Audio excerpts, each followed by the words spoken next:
Pemirsa Bali Kantun nguningayang pauwahan pasien COVID-19 sani padem nganutin data Dinas Kesehatan Provinsi Bali.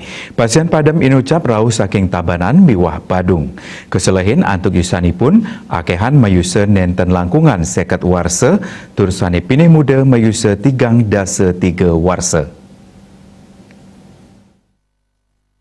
Pasien sani ke pertama, kerama lanang mayuse petang 6 warse saking Tabanan. Ngeranjing ke BRSU Tabanan ring tanggal 7 Desember, pasien puniki taler medui komorbid gagal ginjal, sani padam ring tanggal 11 Desember. Pasien kaping kali, kerama istri mayuse 3 warse saking Badung. Pasien kerawat ring RSUD Wangayel dawak tanggal 4 Desember warse kali dasa puniki, padam ring tanggal 12 Desember. Komorbid utawi penyakit penyertaipun durung kauningin. Dadosnya nih wilangan kumulatif pasien padam ring Bali, ngantos samas 6 diri, luwire samas 6 kali WNI, miwa 3 diri WNA.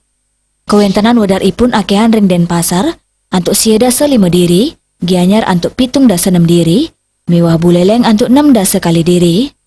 Kasus aktif ring Bali raw mangkin kantos 100 sasur diri, Denpasar munggu ring genah ke pertama, antuk sata 6 kasus, Gianyar antuk sata nanggu 3 diri kasus, miwa Badung antuk 1 sieda kasus aktif.